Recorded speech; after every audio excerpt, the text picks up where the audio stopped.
Summer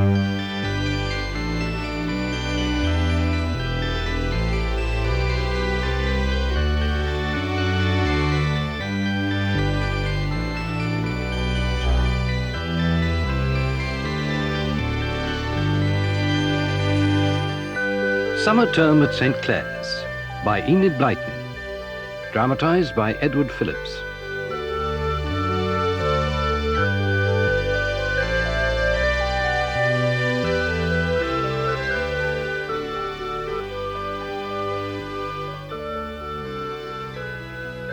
The weather during the Easter holidays was warm and sunny, and the O'Sullivan twins, Pat and Isabel, spent most of their time out of doors, riding, swimming and playing tennis. And it was the tennis that caused them to miss almost the whole of the first 2 weeks of the summer term at St. Clare's. A couple of days before the end of the holidays, they'd gone over to Winnie Ellis's house to play a foursome with Winnie and Katie Johnson. And that evening, Mrs. Ellis rang the twins' mother to say that Winnie had come down with the mumps. The next morning, Dr. Gallagher was called in, and he immediately announced that the twins would have to be quarantined for at least 10 days. How those 10 days dragged by! Each night the twins looked anxiously at each other to see if they had any sign of the mumps. At last, the final day of the quarantine arrived, and the doctor pronounced them safe. The next day, they set off for St. Clare's in high spirits. They arrived at tea time and made straight for the big dining hall.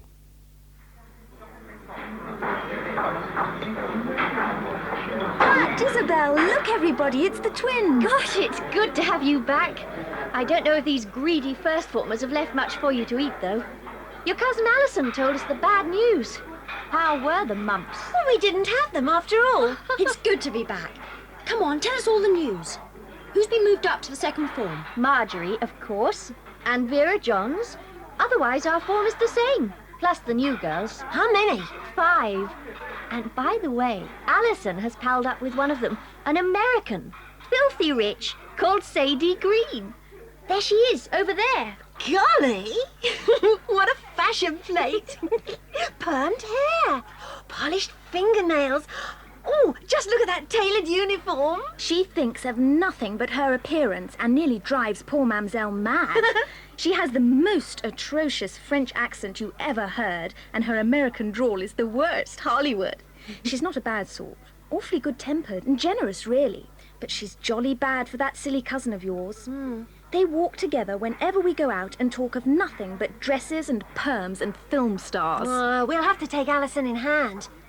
I say, who's that wild-looking creature? That's our Carlotta. She's half Spanish and has a fiercer temper than Mamselle's, and that's saying something. She speaks very badly and has the most awful ideas, but she's pretty good fun. I can see a first-class row boiling up between her and Mamselle some day. She's in number 6 with us.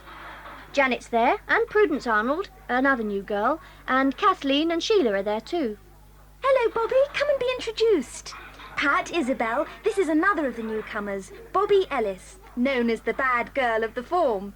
She's very good at tennis and swimming, and she doesn't care a fig for anybody or anything. Hello there. Oh, is your name really Bobby? That's a boy's name. I know, but my name is Roberta, and the short name for Robert is Bobby. So I'm always called Bobby too. I've heard a lot about you two. Good things, I hope, not bad. Wouldn't you like to know? What's the work like this term, Hilary? Fierce. Honestly, Miss Roberts is driving us like slaves. You just wait and see. Some of us will have to go up into the second form next term, and I suppose she doesn't want us to be backward in anything. Oh, look, here comes Alison with her American pal.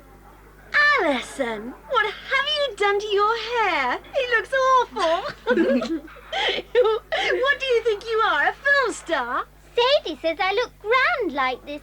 Sadie says That's all Alison can say nowadays. She's like a gramophone record. Sadie says this, Sadie says that. I think she looks kind of cute. It sure is a wonderful way of fixing her hair. I don't know what Miss Roberts will say. She isn't very keen on fancy hairstyles. yes, but Sadie says that Sadie says. Never mind, baby. They're only teasing. Oh, come on. I want to show you my new swimming things. Not that I like swimming. In fact, I hate it.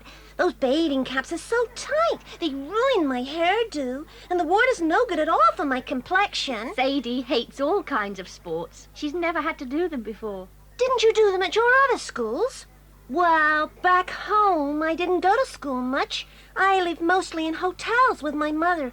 You see, most of the time my mother was fighting a lawsuit. What's that?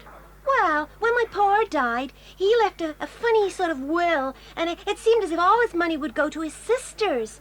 So Mother had to go to law about it, and it took years to settle. She won in the end, and I'm to have the money when I'm 21. It's a fortune. Yes, and Sadie said. Oh, come on, honey, let's go. So long, see you all later. I can't think how your cousin can make friends with that vulgar American girl, Patricia. It's a good thing you come. Sadie has a very bad influence on the class. Twins, this is Prudence Arnold and Pamela Boardman, our other two new girls. Hello. How do you do? Do you know that Sadie has even been teaching Alison how to play cards? My father says cards lead to gambling. He's a clergyman, you know. And my aunt, who married Sir Humphrey Bartlett, said... Oh, let me see, Prudence. Was that the aunt who always had blue silk sheets on the beds? Or the one who threw a fit because the parlour-maid gave her a hot water bottle with a cover that didn't match the eiderdown? The trouble with you, Roberta, is that you have no breeding and no manners. Come along, Pamela. Let's not waste our time here. Yes, Prudence. You'd better mind your P's and Q's with Prudence Arnold, Pat. She's a bit of a goody-goody. She's so good she'll burst with it one day. And as for playing a trick on anyone, well, the thought of it would send her into a fit. You should have seen her face one day last week when I flipped an ink pellet at Hilary in class. It was enough to turn the milk sour. Oh, and by the way, according to her, she's related to half the lords and ladies in the kingdom. She's palled up with little Pam Boardman. Pam's only 13, but she's very clever and always has her nose in a book. She seems to be completely under Prudence's influence. I don't think Prudence really likes her. She's only made friends with her so she can pick her brains. Nasty little humbug. Well, we're certainly a mixed bunch this term. There'll be a few bust-ups before we all shake down together. What's the first lesson tomorrow? Maths with Miss Roberts. Oh, my gosh.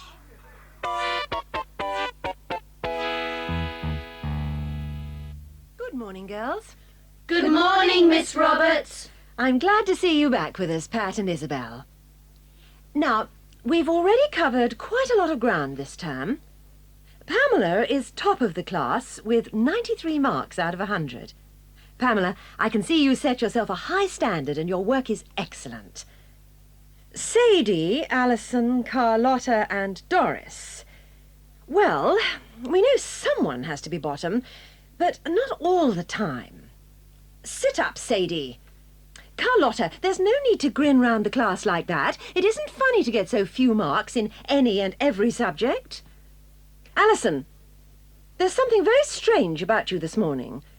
It seems to me that you've forgotten to do your hair. Oh, no, Miss Roberts. Sadie showed me a new way. She said I had the kind of face that... Alison, you don't really mean to tell me that your hair is done like that on purpose? Much as I hate to lose you for any part of my lesson, I must ask you to go and do something to your hair that'll make you look a little less amazing. Yes, Miss Roberts.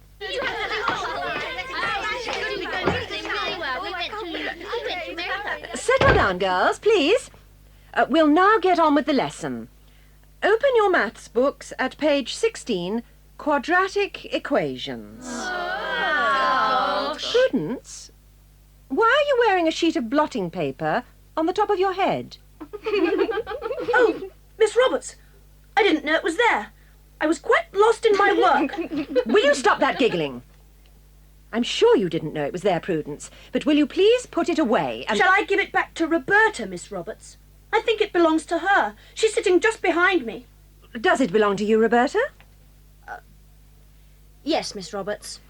Well, I imagine that as you have time to play with blotting paper, you must know all about quadratic equations. I shall expect you to have the correct answers to all the questions in this morning's test. Otherwise, you'll stay in at break and work the sums over again. Now, I have to leave you all now for 10 minutes. Continue with your work in silence, please. Hilary, you will take charge.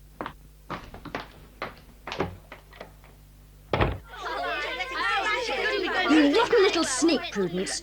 You're going to be very sorry for this. I hate sneaks worse than anything. I suppose you think your silly tricks are amusing. Well, I don't. We should all be working hard and not wasting time. Don't you agree, Pam? Yes, Prudence. Little Miss Goody-Goody, aren't you? Just a moment. I think your halo's on crooked. In the weeks that followed, the 5 new girls settled down at St. Clare's, each in her different way. Sadie sailed through the days, looking after her appearance and taking no notice of anything except the things she was really interested in. Prudence and Pam settled in too, though Prudence was careful not to come up against Bobby more than she could help. Bobby herself adjusted so well that to the old first-formers it seemed as if she had belonged to St. Clare's for years. Carlotta was a bit of a mystery. Pat thought she seemed a strange little thing in many ways, untidy and with hardly any manners at all, yet she was so natural and truthful and outspoken that she couldn't help liking her. It was in the gym that Carlotta surprised them all. Since Marjorie Fenworthy had gone up into the second form, there'd been nobody really good at gym left in the first form, but Carlotta climbed and jumped better than anyone, and with less effort and a curious suppleness. And then one day, an amazing scene took place in the gym. Miss Wilton, the games mistress, had to call Carlotta to order several times because the girl would climb and jump out of her turn and do more than she was told to do. Suddenly, Carlotta's patience snapped, and she turned on Miss Wilton. Why do we have to do these things? It's all such silly baby stuff. Carlotta, how dare you talk like that? I know you're very clever and can do the most advanced exercises considering you're only in the first form. But that is no reason. But it's also easy. I can do lots of things much harder. Now that's enough. I'm in charge of this class, and you must do as you're told. But there are so many things I could do if you would only let me. Look, I'll show you. Gosh, look at those cartwheels. That will do, Carlotta. You are certainly extremely good at cartwheels. Better than any girl I've ever known. But... Of course I am. Now watch me climb the ropes as they should be climbed. Carlotta, calm down at once. What you are doing is extremely dangerous. You're just showing off. Calm down at once. All right, here I come. Golly, she's coming down head first. All right, girls, all right. That will do. That's enough for one morning. That was very impressive, Carlotta, but in future, kindly keep to the exercises you're given. Now, hurry up, all of you, and get changed.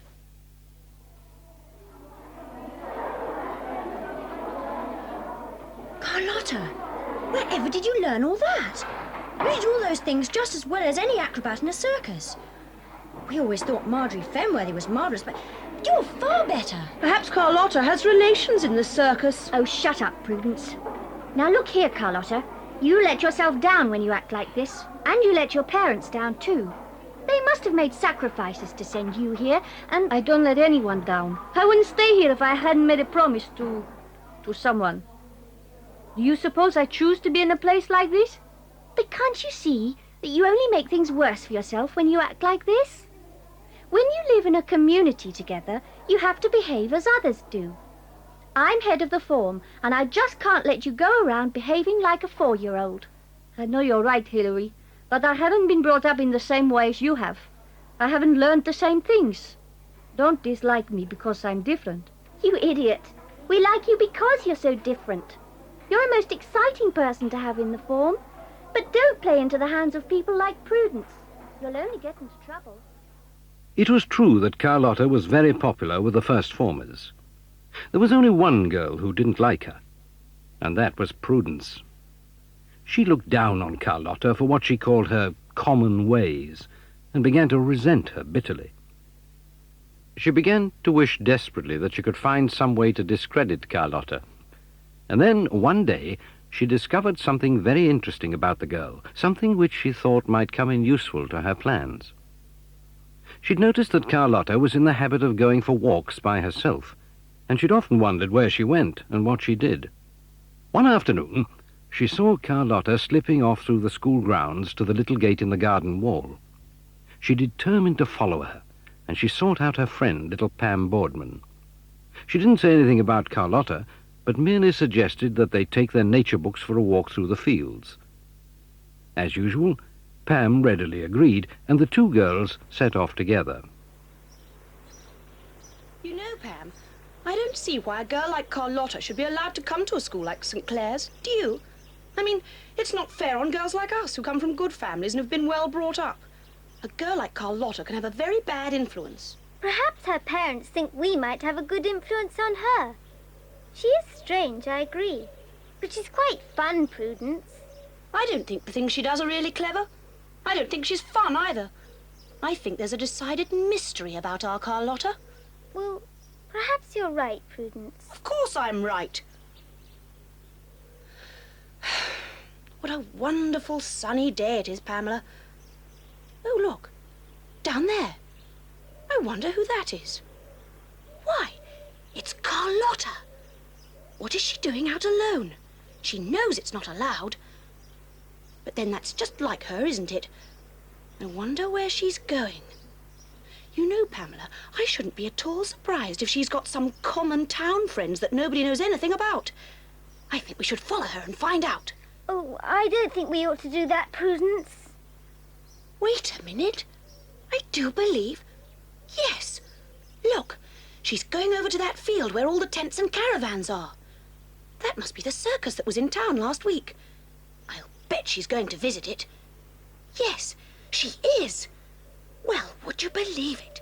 She's actually going to... Look, she's speaking to someone down there.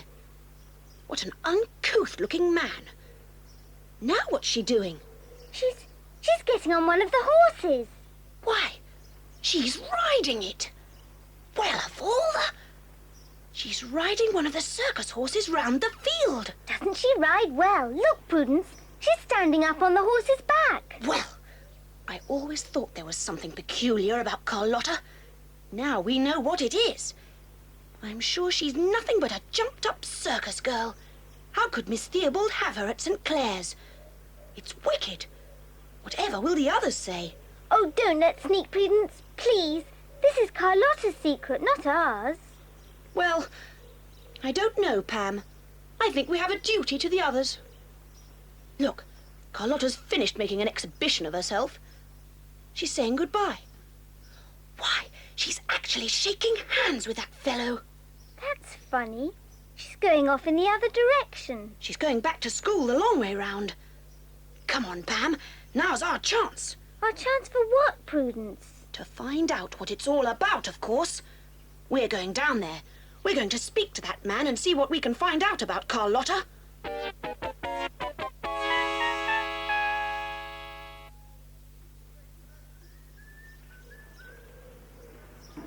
Hello, you two. What are you up to? Oh, good morning. Do you mind if we look round? We simply love circuses. No, that's all right. You go where you like, missy. Are those the circus horses? They are. I wish we could ride them like Carlotta. Aye, she's a fine rider, all right. Have you known her long? Since she was a baby. She's had an awfully interesting life, hasn't she? I love to hear all her stories. Oh, she's told you about it, has she? I thought it was supposed to be a secret. Oh, I'm her best friend. Aren't I, Pam? Well, Yes, we're very close. She told me we could come over and look round the camp. She said you wouldn't mind. I expect Carlotta loved circus life, didn't she? I'll say she did. She ought never to have left it. My brother, who owned the show she was in, said it would break her heart if she left. That girl knew how to handle horses better than a man. She often comes over for a gallop. As a matter of fact, you've only just missed her. We're moving on tomorrow, so she won't have another chance until we come round again next year. Now, would you like to see the animals while you're here? Come on, I'll take you over. That evening, in the common room, the girls were crowding round Carlotta, laughing at something she was saying. Prudence felt a sharp twinge of jealousy as she watched. Now, she thought, now would be the time. She wandered casually over. Very amusing, Carlotta. I suppose you come across quite a lot of funny things in the circus. And you come across quite a few funny things in the school, too. Be careful, Carlotta. I know all about you. How interesting. Yes, very interesting. The girls would soon despise you if they knew what I know. You wouldn't have any friends then. No one would want to know a common little circus girl. What on earth are you talking about, Prue? Yes. What lies are you making up now, Miss Sourpuss? They're not lies. It's all true. Carlotta is a circus girl. There's a circus camp over near Trenton, and I talked to a man there, and he told me Carlotta was a circus girl and knew how to handle horses and used to work in a circus belonging to his brother. And we have to put up with living with a girl like that. Carlotta! Did you really live in a circus? Yes, it's true. I was a circus girl. Oh, how marvellous. How exciting. But why didn't you tell us? Well, I promised Miss Theobald I wouldn't. You see, my father married a circus girl, and when I was a baby, she ran away from him, taking me with her. She died soon after, and I was brought up by the circus folk.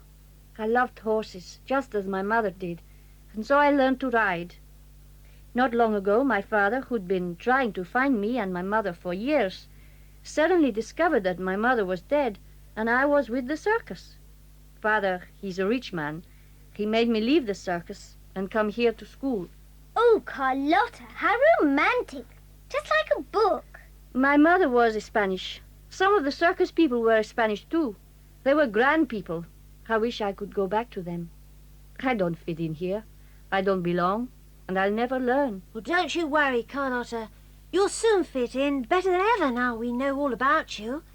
Well, why didn't Miss Theobald want us to know you'd been a circus girl? Well, I suppose she thought maybe you might look down on me a bit. Oh, no, we'd never do We think that. that's wonderful. No. Look down on you?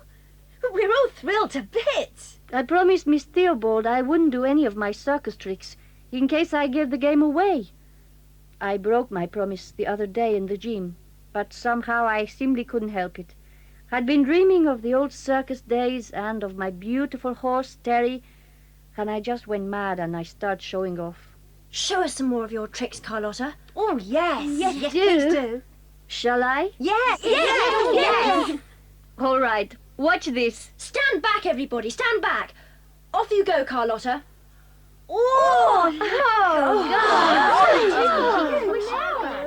And Carlotta proceeded to walk upside down on her hands all round the common room. Everyone was very pleased and thrilled, save for one girl, and that girl, of course, was Prudence.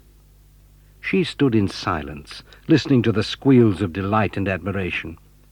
Instead of making the girls despise Carlotta, she'd only succeeded in making them admire her even more. How could anyone like a nasty, common little girl like that, who even at times dropped her H's? Unnoticed, she slipped out of the room and went to bed.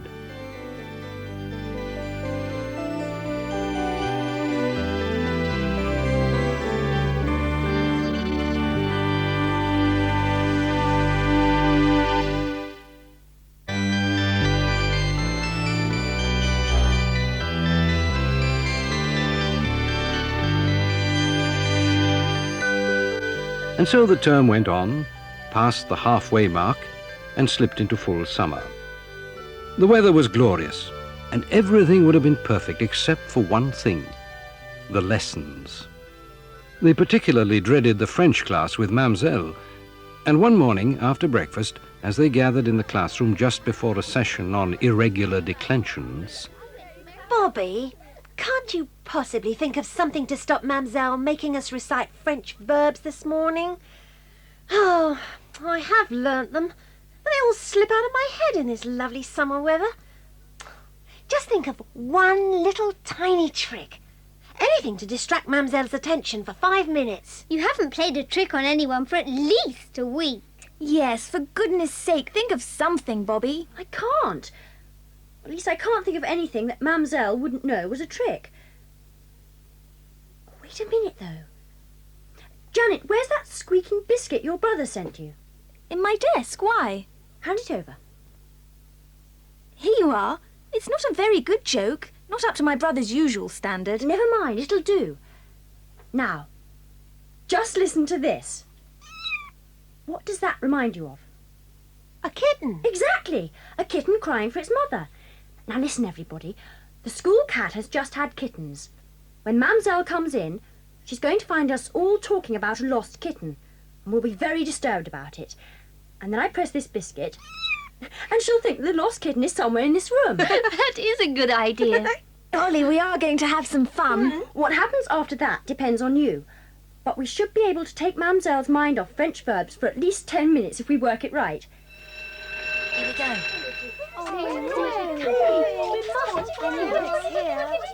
Good morning, girls. What is going on here? Will you please come to order at once? Hilary?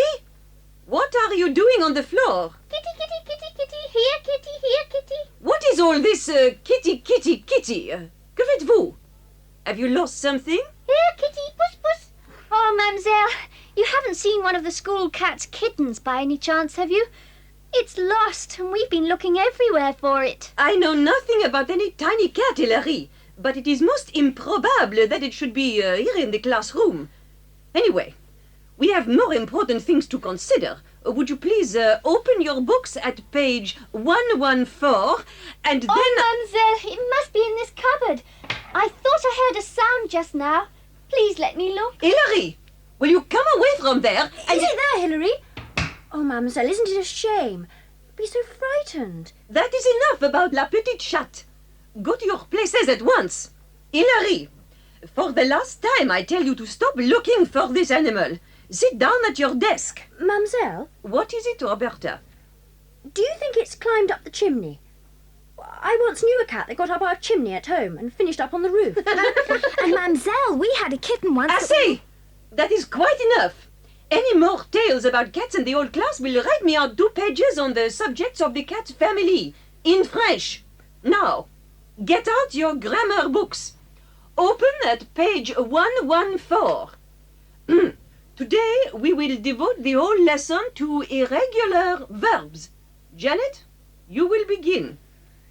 Je vais, tu vas, il va, nous allons. Nous allons, Janet, nous allons. Again, you have not prepared your work properly. It is not to be borne. Pat, stand up. I hope you will give a better performance than Janet. Commence. Je vais, tu vas, il va, nous allons, vous allez, il va. It's the kitten. Found it. Silence. Pat, continue. Ils vont, je allais, tu allais, il. Mademoiselle, it must be the kitten. It's in this room somewhere. I think the noise is coming from the chimney. I'll just take a look. Asseyez-vous, Roberta. Mademoiselle, it must be in the room. Do let's look for the point of seeing her. Will you please sit still and stop talking? I myself will ascertain if the little cat is in the chimney. Now, where is the poker? Oh! Oh, the soot! I am blackened! Silence! Sit down, everyone, at once! I begin to disbelieve in this cat. If this is some sort of trick, you will all be most severely punished. What is that in your hand, Roberta? Let me see. At once. So, it is a trick. Very well. Ah, ma foi, this first form. You have learned nothing this term, nothing. And now this stupid trick. Very well. Tomorrow, I will give you a test. Oh. A test of irregular verbs of the utmost severity. Prudence, do not stare at me like a duck that is dying. You are bad girls, all of you. You will not work. If you do not get more than half marks tomorrow, I shall go and report you all to Miss Theobald. Maintenant, let us continue. Prudence, stand up. Commence. J'allais, tu allais, il allait. Now, the more Prudence thought about the coming French test, the more desperate she became. She knew that she would fail horribly and get into a frightful row with Miss Theobald. If only she could get a look at those French questions, she would be able to prepare the answers in advance. Now, where would the questions be kept? Why, In Mamselle's desk in the staff common room, of course. Now she knew exactly what she was going to do. That night, when all the girls in her dormitory were asleep, she crept quietly out of bed, picked up her torch, and tiptoed downstairs. But somebody had seen her leaving the dormitory, and that somebody was Carlotta, who always slept very lightly. She woke Bobby in the dormitory next door, and together they crept silently downstairs.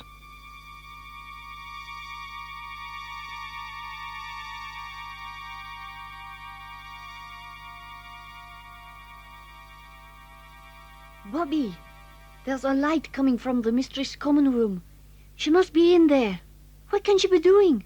I'm not sure I quite like spying like this, Carlotta. Come on, quietly now. Who's there? Prudence, what are you doing? Oh, Carlotta, it's you. And Roberta. I just came to look up something in the French grammar book. Ready for the test tomorrow. You're cheating. How dare you? I'm simply... You're looking at the test questions. What a hypocrite you are, Prudence.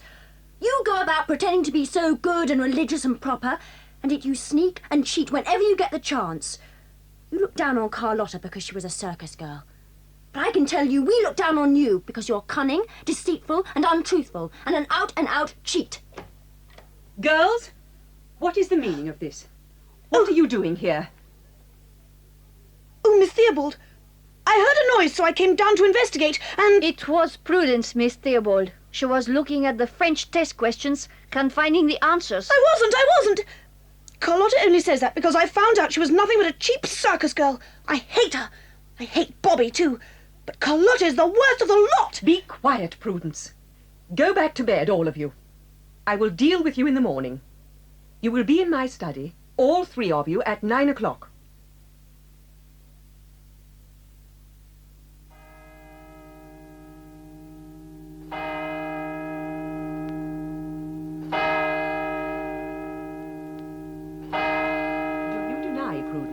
That you were attempting to look at the French test questions in advance. Please, Miss Theobald, please don't think the worst of me. I was only... But I do think the worst of you, Prudence. The very worst. And unfortunately, I know it to be true. I know the character of every girl in this school. It is my business to know it. You're Miss Theobald. Please don't... I would think more of you if you faced up to me and listened with a little more courage. I need not tell you what you are, Prudence. I need not show you the dishonesty, deceitfulness and spite in your own nature. St. Clare's has nothing to offer a girl like you unless you have enough courage to face up to yourself. I do not want to keep you at St. Clare's unless you can do this. Think it over and face things out honestly for yourself. I give you to the end of the term to make up your mind. Otherwise, I will not keep you here. But... what would my father and mother say? That rests with you. Now, it is an unpleasant thing to find anyone in the act of cheating. And I expect you, Roberta, hate the idea of cheating almost worse than anything. Yes, Miss Theobald. I think cheating is horrible. It seems odd to me, Roberta, that you, who have such strict ideas about cheating, should be such a cheat yourself. I'm not a cheat, Miss Theobald. I've never cheated in my life. I don't know about all your life, but I do know about the last 2 months of it, Roberta. Now, why have your parents sent you here? To have a good time? Why are they paying high fees for you? In order to let you slack and play tricks the whole time? You are cheating, Roberta. You are cheating your parents, who are willing to pay for you to learn what we can teach you here. You are cheating the school, for you have a good brain and could do well for St. Clare's. And you are cheating yourself, depriving yourself of all the benefits that hard work, well done, can bring. You just want to go your own way, do as little work as you can, and make yourself popular by being amusing and thinking out ingenious jokes and tricks to entertain your form. I think, in your own way, you are just as much a cheat as Prudence is. I would like you to think over what I've said, and see if your sense of honesty is as high as you think it to be. If it is, you will admit to yourself that I'm right, and perhaps I shall then get good reports of you. And now you may go. I don't want to see any of you, including you, Carlotta, here in my study again this term. After the interview with Miss Theobald, both Bobby and Carlotta began to take things a little more seriously. But Prudence became even more embittered. One thing was uppermost in her mind: how to get her own back on Bobby, and more especially Carlotta. One afternoon she went off for a walk with Pam, who was now her only friend in the whole school. As they walked down the lane together, she poured out all her troubles. St. Clare's would be a really wonderful school if it weren't for that beastly Carlotta. She flaunts about just as if she were a princess or something. Everything would be fine if it weren't for her. I wonder if she still visits any of her low-down friends. I saw her going off early yesterday morning after breakfast. I don't really think Carlotta means any harm, Prudence. She's quite interesting in some ways. She's always pleasant to me. Oh, you're so easily taken in, Pam. You really are a silly goose sometimes. Move over to the side of the road. There's a man on a bicycle coming towards us. I say, he looks a shifty character. Rather like one of Carlotta's unsavoury friends. Do you think he... Oh, he's stopping. Excuse me, missy. Am I anywhere near St. Clare's school? Well, about a mile away. Why? Want to see someone there? Yeah. It's mighty important. I suppose you couldn't take a message for me, could you? Well, yes, all right. Say, that's great. Now, would you deliver this letter? It's urgent. But don't let on to anyone about it. It's confidential, see? Put it away quickly, and don't let anyone else see it. All right. I'll do it for you. Gee, thanks. That's real swell of you. I'll be here at 11 o'clock tonight. So long. Prudence, I don't like that man. I don't think you should have spoken to him. You know it's a rule we never speak to strangers. Oh, be quiet, Pam. Don't you see? I was right. That man must be one of Carlotta's dreadful friends. We'll give her this letter, and then you and I are going to go out tonight at 10:30 and come down here. We're going to hide behind the hedge and hear what goes on between our dear Carlotta and her circus friend. If she is planning any more escapades, we can report them. Prudence, I can't do that. I can't. Well, I'll come alone then if you're afraid. But don't you breathe a word about this to anyone. And I want you to give this letter to Carlotta.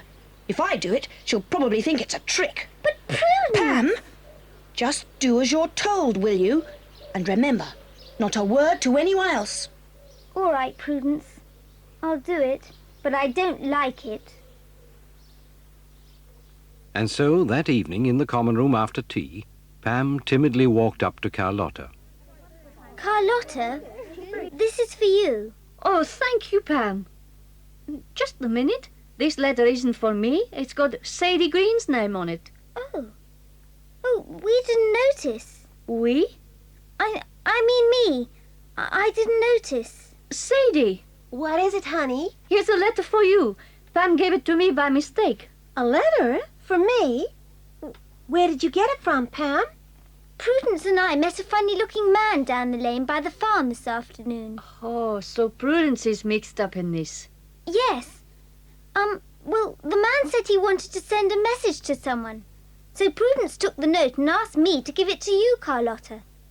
The man wanted you, Sadie, that is, to meet him there at 11 o'clock tonight. But did he actually say the letter was for me? Well, now I come to think of it, no names were mentioned at all. But somehow Prudence naturally seemed to think we were talking about you. She would. She thought he must have been one of my low-down circus friends, as she calls them, and she wanted to get me down there so that I would get into trouble.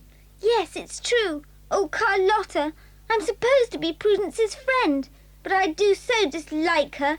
It's making me ill. I'm really afraid of her. Oh, don't you worry. We'll deal with her later. What does the letter say, Sadie? Gee, this is strange. Listen to this. Dear Miss Sadie, do you remember your old maid Hannah? Well, I'm over here and I'd like to see you again. I don't like to come to the school. Can you come down to the lane by the farm and see me for a few minutes. I'll be there at 11 o'clock tonight. Hannah. You're not going, are you? Well, I don't know. I did have a maid called Hannah. I don't think you should. There's something not right about it. Well, yes, I suppose so. It does seem rather odd. That night, at about 11:15, Pat and Carlotta were woken out of a sound sleep. Someone was shining a torch into their faces and whispering urgently. Pat, Carlotta, wake up. Wake up. Who is it? What's the matter? What's going on? It's me, Pam. Wake up. It's Sadie. She's gone. Her bed's empty. So she did go to meet that man after all. What man? I'll explain later, Pat. Quick, wake up Isabel and Alison. Wait a minute. Pam, shine your torch this way. Look at that. Prudence's bed is empty too. What's going on? What's all this noise about? Come on, get dressed quickly. I'll tell you all about it on the way. On the way where? We've got to get down to the lane by the farm. And quickly. We'll take our bicycles. Now, hurry. I'm tired. What is it?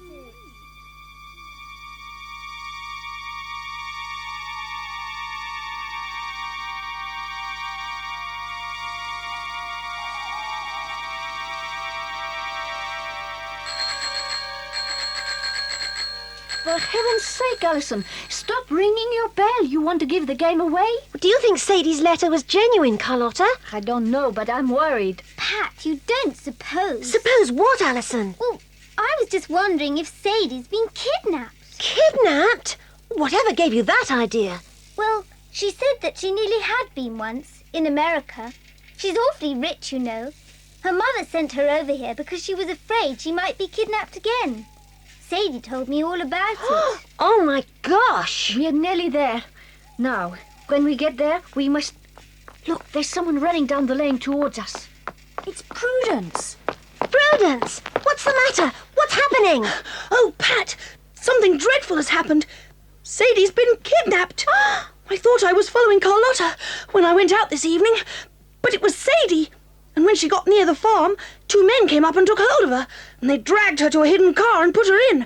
I was hiding behind the hedge and... Did you hear them say anything? They said something about a place called Jailbury. Jailbury. I know where Jailbury is. That's where the circus was going on to. You're sure you heard them say they were taking Sadie there, Prudence? Yes, I'm quite sure. Well, what are we going to do? You're not going to do anything. You've done enough already. Now, listen, everybody. I'm just going to cycle to the telephone kiosk down the lane. The kidnappers are going to get a shock when they get to Jailbury. But shouldn't we call the police? In the circus, we don't call in the police, Pat. After I've telephoned, I'm off to Jailbury. But you can't cycle all the way. I'm not going to cycle. I'm going on horseback. I shall borrow one of the hunters I've been riding in the mornings. They're quite near here, and any one of them will come to me if I call.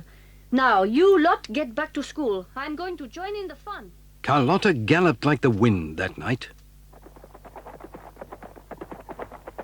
There were lights burning at the circus encampment, and as she spurred her horse over the last few yards, a figure loomed up out of the darkness.